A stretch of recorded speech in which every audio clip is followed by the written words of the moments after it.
Hello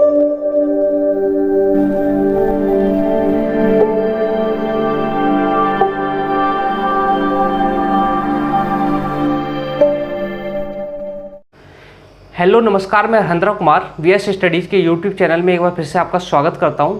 तो जैसा कि हमने पिछले वीडियो में बताया हुआ था कि जो हमारा अगला वीडियो आएगा वो एपी, जीपी और एचपी से रिलेटेड हिंदी मीडियम वाले बच्चों के लिए आएगा, जिससे एपी, जीपी और एचपी को हिंदी में बोलते हैं समांतर श्रेणी, गुणोत्तर श्रेणी और हरात्मक श्रेणी। ठीक है, एपी, जीपी और एचपी से रिलेटेड हमने एक स्पेशल वीडियो भी बनाए गए हैं, जिनका लिंक नीचे डिस्क्रिप्शन में दिया गया है, आप चाहे तो वहाँ से देख सकते हैं।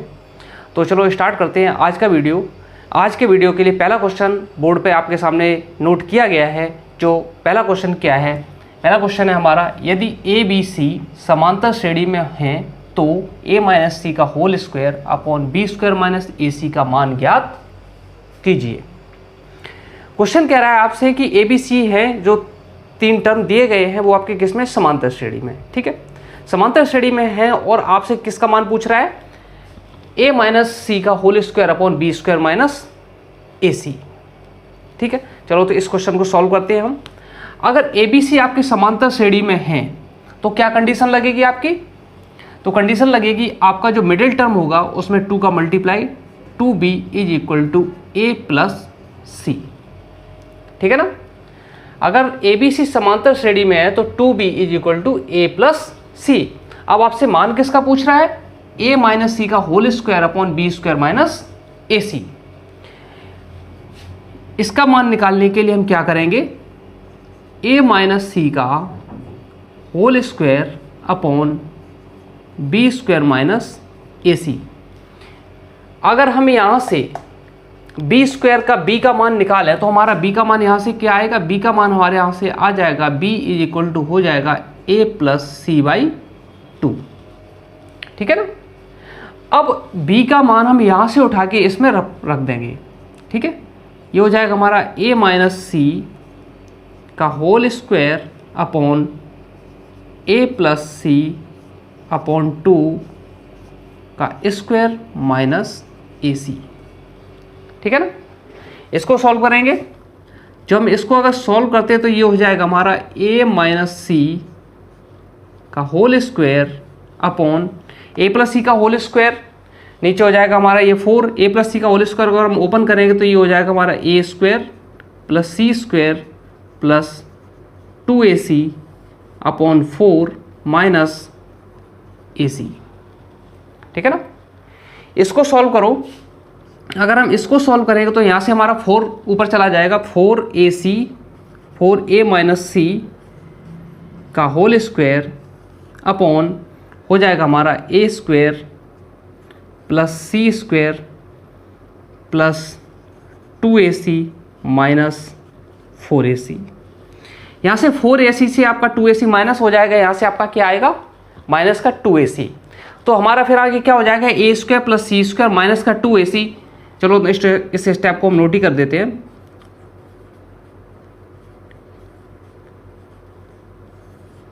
फोर ए माइनस सी का होल स्क्वायर अपॉन ए square plus C square minus 2ac। यहाँ पे आप देख रहे हो, यहाँ पे ये जो इक्वेशन लिखा है ये किसी का होल स्क्वायर लिखा हुआ है। क्या है ये, किसी का होल स्क्वायर लिखा है। किसका होल स्क्वायर लिखा हुआ है, इसको हम लिख सकते हैं यहाँ से, क्या लिख सकते हैं, 4a माइनस सी का whole square upon a minus C का होल स्क्वायर।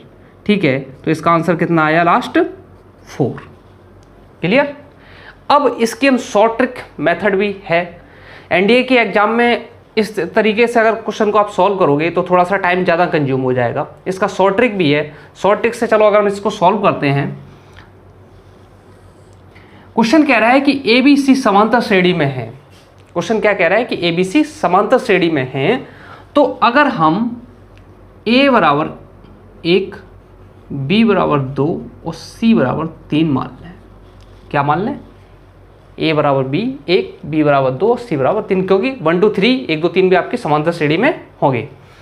अब ए बी सी के जो मान है वो हम किस में लगा देंगे, इस वाली इक्वेशन में जिसका मान हमसे पूछ रहा है, ए माइनस सी का whole square upon B square minus A C. ठीक है, इसको सॉल्व करो, ए माइनस सी 1 माइनस 3 का whole square upon B square, B square मतलब 4 माइनस ए सी, ए और सी ये कितना हो जाएगा सीधा 3। इसको अगर आप सॉल्व करोगे तो यहाँ से कितना आ जाएगा -2 का होल स्क्वायर अपॉन 1 और -2 का होल स्क्वायर करोगे तो सीधा आंसर कितना आ जाएगा 4। यहाँ पे देखा आपने, इस क्वेश्चन को सॉल्व करने के दोनों मेथड है हमारे पास, एक सॉर्टिंग मेथड भी है और अगर सही तरीके से इस क्वेश्चन को सॉल्व करना चाहें तो इस यहाँ से भी आप सॉल्व कर सकते हो, यहाँ से भी ये सॉर्टिंग मेथड से भी सॉल्व कर सकते हो। ठीक है, अब नेक्स्ट क्वेश्चन हम देखेंगे। नेक्स्ट क्वेश्चन हमारा क्या है? नेक्स्ट क्वेश्चन है कि श्रेणी 5, 8, 11, 14 का कौन सा पद 320 है। क्वेश्चन कह रहा है कि एक जो आपके पास श्रेणी दी गई है, ये कौन सी श्रेणी है? समांतर श्रेणी। यहाँ पे आप देख रहे हो कि इनके बीच का जो कॉमन डिफरेंस, जिसे हम हिंदी में बोलते हैं सार्वंतर, ठीक है, बराबर सेम है, यहाँ से 3, 3, 3। ठीक है, तो इसका श्रेणी का कौन सा पद है जो 320 है। ठीक है, अब इसमें आपका प्रथम पद a बराबर क्या है? a बराबर है 5, सार्वंतर d बराबर 8 माइनस 5 इज इक्वल टू 3। ठीक है, अब आपके पास tn लास्ट टर्म या फिर n की वैल्यू आपको फाइंड करनी है, तो ये आपको कितना दिया है? 320। आपसे n की वैल्यू क्या, n का मान पूछ रहा है। किसका मान पूछ रहा है? n का। एक हम फॉर्मूला है आपका tn करके, उससे रिलेटेड आप वीडियो देख सकते हो जिसका लिंक नीचे डिस्क्रिप्शन में दिया गया है। ठीक है, अभी हम यहाँ पे फॉर्मूला डायरेक्ट नोट करेंगे। tn इज इक्वल टू होता है आपका, क्या होता है? a plus n minus 1 into D. ठीक है, यहाँ पे tn का मान कितना है? 320, a का मान 5 प्लस n माइनस 1, डी का मान 8। ठीक है, इसको जब आप सॉल्व करोगे तो यहाँ से आ जाएगा हमारा 320 is equal to 5 plus, oh sorry, यहाँ से 3 आएगा, ये n माइनस 1 इंटू 3। इसको सॉल्व करो तो ये हो जाएगा हमारा 3n minus 1 is equal to 315 और n minus 1 is equal to हो जाएगा 105 और n इक्वल टू हो जाएगा 106। कितना है n का मान? 106। इस श्रेणी का कौन सा पद 320 है? 106वां पद। ठीक है, इस श्रेणी का 106वां पद जो है वो कौन सा है? 320 है ना। Simple question. नेक्स्ट क्वेश्चन देखते हैं हम। तो नेक्स्ट क्वेश्चन क्या आपका? नेक्स्ट क्वेश्चन कह रहा है कि समांतर श्रेणी में 3 संख्याओं का योग 51 है और पहले और तीसरे पदों का गुणनफल जो है 273 है, तो सार्वंतर ज्ञात कीजिए। क्वेश्चन आपसे यह कह रहा है कि एक समांतर श्रेणी है जिसके 3 संख्याएं या फिर 3 पद हैं जिनका योग 51 दिया गया है। ठीक है, और उसमें से पहले और तीसरे जो पद हैं उनका जो गुणनफल है वो 273 दिया गया है, तो सार्वंतर डी का मान ज्ञात करना है। उसके लिए अगर आपको उस वीडियो में मैंने बताया हुआ है, आप एक बार देख लीजिएगा उस वीडियो को, तो आपको एक बार क्लियर हो जाएगी इसकी कॉन्सेप्ट एपी की, कि अगर हमें समांतर श्रेणी के अंदर कोई भी 3 पद मानने हो तो हम किस तरीके से मानेंगे। समांतर श्रेणी के अंदर कोई भी 3 पद अगर हम मानते हैं तो हमारे होते हैं a minus D, A plus D, जिसमें से a आपका यहाँ पे ये फर्स्ट टर्म हो जाएगा और ये सेकेंड टर्म, ये थर्ड टर्म, और डी आपका सर्वांतर हो जाएगा। ठीक है, अब क्वेश्चन के हिसाब से हम चलेंगे। क्वेश्चन के अकॉर्डिंग क्या है कि समांतर श्रेणी के 3 संख्याओं का योग 51 है, तो क्या दिया गया है कि a minus D plus A plus D बराबर 51। ठीक है, इसको सॉल्व करो तो यहाँ से हमारा क्या आएगा? 3a is equal to 51, 51 A is equal to 17, equation number 1। ठीक है, अब क्वेश्चन में सेकंड कंडीशन और दी गई है। सेकंड कंडीशन में बोला गया है क्या कि पहले और तीसरे पदों का गुणनफल 273 है। ठीक है, तो क्वेश्चन के अकॉर्डिंग क्या हो जाएगा हमारा, a माइनस डी और a प्लस डी का जो मल्टीप्लाई है, गुणनफल है, वो आपका 273 है। ठीक है, एक आपने फॉर्मूला पढ़ा होगा क्या कि a माइनस बी और a प्लस बी ये किसके इक्वल होता है, ए स्क्वायर माइनस बी स्क्वायर के। ठीक है, इस फॉर्मूले का यूज करके हम इसको सॉल्व करेंगे। a plus D, a minus D, तो ये हो जाएगा हमारा A square minus D square is equal to 273। A का मान कितना निकाला इक्वेशन फर्स्ट से आपने, इक्वेशन 1 से 17, उस मान को मैं यहाँ पे रखेंगे। 17 का square minus D square is equal to 273। ठीक है, इसको सॉल्व करेंगे तो इसका स्क्वायर होता है हमारा कितना, 289। ठीक है, 289 minus D square is equal to 273, 273। इसको सॉल्व करेंगे तो यहाँ से आ जाएगा हमारा D square is equal to 289 minus 273। यहाँ से आ जाएगा D square is equal to 16 D is equal to हमारा कितना आ जाएगा 4। यही हमारा आंसर होगा। ठीक है, स्क्वायर है तो ये प्लस माइनस रहेगा। आप अगर प्लस को भी एज्यूम कर सकते हैं तो भी सीरीज बन जाएगी, और अगर माइनस को एज्यूम करेंगे तब भी सीरीज बन जाएगी आपकी। ठीक है, तो यहाँ पर डी जो आपका सार्वंतर है उसका मान कितना निकल के आया, 4, 4 प्लस माइनस दोनों चलेंगे। ठीक है, नेक्स्ट क्वेश्चन क्या हुआ हमारा, तो नेक्स्ट क्वेश्चन क्या है हमारा, नेक्स्ट क्वेश्चन में लिखा हुआ है किसी गुणोत्तर श्रेणी का तीसरा और पांचवा पद क्रमशः 12 और 48 हैं, तो दूसरा पद ज्ञात कीजिए। क्वेश्चन कह रहा है कि एक गुणोत्तर श्रेणी है जिसका तीसरा और पांचवा पद 12 और 48 हैं। ठीक है, तो आपको दूसरा पद निकालना है। ठीक है, अगर किसी भी गुणोत्तर श्रेणी का पहला पद a, ठीक है, और सार्वनुपात r अगर हम मान लें, ठीक, तो tn एक जो फॉर्मूला है उसका जो लिंक नीचे डिस्क्रिप्शन में दिया गया है, आप वहाँ से देख सकते हो। tn is equal to AR⁻n-1 होता है इस फॉर्मूले से।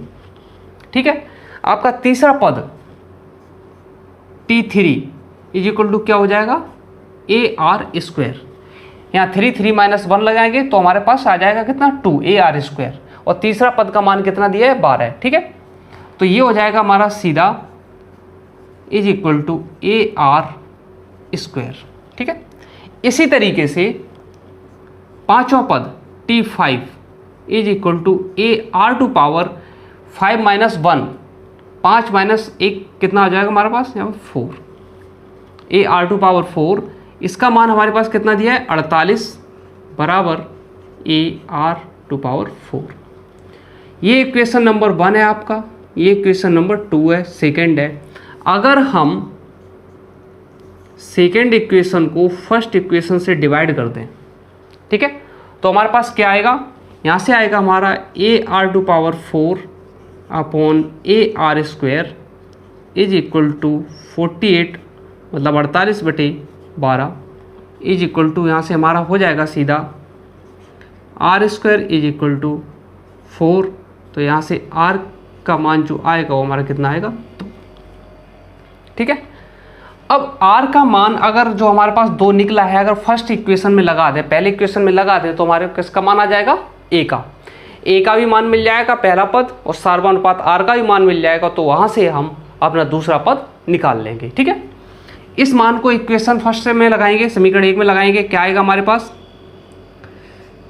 12 या 12 बराबर A×4। R का मान कितना है, 2 का वर्ग करेंगे हो जाएगा हमारा 4, तो A का मान यहाँ से आ जाएगा हमारा 3। ठीक है, अब हमें निकालना है दूसरा पद T2 बराबर क्या हो जाएगा, AR⁻1 बराबर AR। ठीक है, A का मान कितना आया, 3, और R का मान 2 है, तो T2 हमारा कितना आया, 6। दूसरा पद हमारा कितना है 6। ठीक है, नेक्स्ट क्वेश्चन देखते हैं। तो नेक्स्ट क्वेश्चन क्या है हमारा, क्वेश्चन कह रहा है यदि दो पदों का समांतर माध्य 34 और गुणोत्तर माध्य 16 है तो पद ज्ञात कीजिए। क्वेश्चन में दिया गया है कि आपके दो पद हैं, ठीक है, उनके बीच का जो समांतर माध्य है वो कितना है 34, और उनके बीच का अगर हम गुणोत्तर माध्य निकालें तो कितना आता है हमारा 16। ठीक है, तो आपको वो पद निकालने हैं। अगर हम दो पद, इस क्वेश्चन को सॉल्व करने के लिए अगर दो पद हम a और b अगर मान लें, क्या मान लें, a और b, ठीक है, तो समांतर माध्य क्या होगा इनका, समांतर माध्य हो जाएगा हमारा a plus b/2 is equal to कितना दिया है 34। ठीक है, यहाँ से हम इसको सॉल्व करेंगे तो a प्लस b का मान कितना आ जाएगा हमारा 68, मतलब 68, इक्वेशन नंबर 1। अब दूसरी कंडीशन दी गई है क्वेश्चन में कि गुणोत्तर माध्य हमारा कितना है 16। ठीक है, इसको लगाते हैं। गुणोत्तर माध्य कैसे निकालते हैं हम, ए बी का स्क्वायर रूट कितना है हमारा 16। ठीक है, अब इसको हम यहाँ से अगर हम a और b का अगर मान निकालेंगे तो a into B is equal to आ जाएगा हमारा 256, इक्वेशन नंबर 2। इसका स्क्वायर कर देंगे दोनों तरफ तो हमारा इसका 16 का स्क्वायर या 16 का स्क्वायर हमारा कितना होता है 256। ठीक है, और ए बी का मान हमारा 256 आ गया।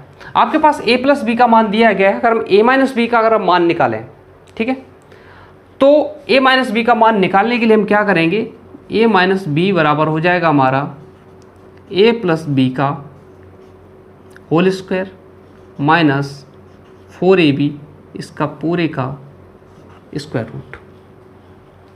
ठीक है ना, ये फॉर्मूला आपने अलजेब्रा में पढ़ा होगा या फिर अलजेब्रा से रिलेटेड या बीजगणित से संबंधित हम आगे के जो वीडियो बनाएंगे उसमें पूरा डिफाइन करेंगे। ठीक है, तो यहाँ से अगर हम a प्लस बी और a बी का अगर मान रखेंगे इसमें तो a प्लस बी का मान कितना है हमारा 68, इसका स्क्वायर माइनस 4 ए बी का मान गुणे 256 उसका स्क्वायर रूट, तो a माइनस बी का जो मान आएगा वो सीधा हमारा आ जाएगा इसको सॉल्व करने के बाद 60। ठीक है, इक्वेशन नंबर 3। आपके पास a प्लस बी का मान कितना है 68 और a माइनस बी का मान कितना है 60। अगर इक्वेशन फर्स्ट और इक्वेशन थर्ड को अगर हम सॉल्व करेंगे तो यहाँ से हमारा a का मान आएगा 64 और b का जो मान आएगा वो आएगा हमारा 4। ठीक है, यही आंसर होगा आपका। आप इसको एक बार सॉल्व कर लीजिए, आंसर आपके पास आ जाएगा। ये लीनियर इक्वेशन है, सिंपल है, हो जाएंगे। ठीक है, नेक्स्ट क्वेश्चन क्या होगा हमारा, तो हमारा नेक्स्ट क्वेश्चन क्या है, नेक्स्ट क्वेश्चन कह रहा है कि यदि P और Q का हरात्मक माध्य H है, P और Q का हरात्मक माध्य H है तो H upon P plus H upon Q का मान ज्ञात कीजिए। ठीक है, क्वेश्चन में दो पद दिए गए हैं P और Q जिनका हरात्मक माध्य H भी दिया गया है, तो आपको पूछ रहा है H upon P plus H upon Q का मान। ठीक है, किसी भी हरात्मक श्रेणी के अंदर उसका हरात्मक माध्य जो होता है वो आपका क्या होता है, H is equal to 2 PQ upon P plus Q। ठीक है, ये होगा ना इसके लिए। अब आपसे मान किसका पूछ रहा है, H अपॉन P और H अपॉन Q का। इसको हम सॉल्व करेंगे और इससे हम इसका मान निकालेंगे। कैसे, अगर हम इसको रिवर्स कर दें, उल्टा कर दें, ठीक है, तो क्या हो जाएगा हमारा यहाँ से सीधा 1 upon H is equal to P plus Q upon 2PQ। ठीक है, कोई प्रॉब्लम, कोई प्रॉब्लम नहीं। इसको अगर हम सॉल्व करेंगे तो यहाँ से आ जाएगा हमारा सीधा 1 upon H is equal to इस 2PQ का अलग अलग हम डिवाइड कर देंगे दोनों में। ठीक है, 2 को पहले हम यहाँ से यहाँ ट्रांसफर करेंगे, उसके बाद डिवाइड करेंगे। पहले 2 को यहाँ ट्रांसफर करो, 2 upon P plus Q upon PQ। ठीक है, यहाँ से भी नोट्स कर सकते हैं हम, इसको सॉल्व करवाओगे 2/h is equal to p/pq plus q/pq। ठीक है, इसको आगे सॉल्व करो। इसको जब सॉल्व करोगे तो हो जाएगा सीधा 2/h is equal to 1/p plus 1/q। ठीक है, h का उठा के मल्टीप्लाई कर दो दोनों साइड। इसमें 2 is equal to h 1/p plus 1/q। ठीक है, इसको आगे सॉल्व करोगे तो आगे क्या आएगा, आगे आएगा हमारा h/p plus h/q is equal to 2। और आंसर आपसे किसका पूछ रहा था, h/p प्लस h/q का मान ज्ञात कीजिए। उसका मान कितना आ गया आपका 2 है ना। Simple question. सबसे पहले हमने हरात्मक माध्य लिखा यहाँ पे, उसके बाद इसको रिवर्स कर लिया। ठीक है, 1/h p प्लस q/2pq, 2 का इधर मल्टीप्लाई कर दिया, आपका ये आ गया 2/h plus p equal to p plus q/pq। pq का दोनों तरफ अलग अलग डिवाइड कर दिया, इसमें भी और इसमें भी। तो यहाँ से हम यहाँ पहुँचे। उसके बाद हमने क्या किया, यहाँ से p से p कैंसिल हो जाएगा, इसमें q से q कैंसिल हो जाएगा। तो यहाँ से बचेगा हमारा 1/q जो ये नोट किया हुआ है, यहाँ से बचेगा 1/p जो ये नोट किया हुआ है, 2/h आपका सेम टू सेम आ गया। ठीक है, उसके बाद हमने क्या किया, यहाँ से h का इसमें मल्टीप्लाई कर दिया। h का जब हमने मल्टीप्लाई किया तो यहाँ से हो जाएगा h 1/p प्लस 1/q। ठीक है, उसके बाद h का हमने अंदर मल्टीप्लाई कर दिया तो हमारा आएगा h/p plus h/q is equal to 2 है ना। Simple question. तो आज के लिए इतना ही। अभी जो हमारे आने वाली वीडियो हैं वो आपके AP GP और HV से रिलेटेड और सारे अभी वीडियो आएंगे, हिंदी मीडियम और इंग्लिश मीडियम वाले बच्चों दोनों के लिए। इसके साथ ही अगर मैथमेटिक्स से रिलेटेड कोई भी क्वेरी है, कोई भी क्वेश्चंस है, कोई भी प्रॉब्लम है तो आप कमेंट करके बता सकते हैं, या फिर कोई भी लाइव क्लास लेनी है तो भी बता सकते हैं। और हमारे टेलीग्राम चैनल को जरूर ज्वाइन कर लें, जिसका लिंक नीचे डिस्क्रिप्शन में दिया गया है। उस पर भी आप कोई भी क्वेश्चन पूछ सकते हैं, कोई भी क्वेरी पूछ सकते हैं मैथमेटिक्स से रिलेटेड। और कोई भी अगर आपको लाइव क्लास भी लेनी है तो टेलीग्राम चैनल पे भी आप बता सकते हो। तब तक के लिए धन्यवाद।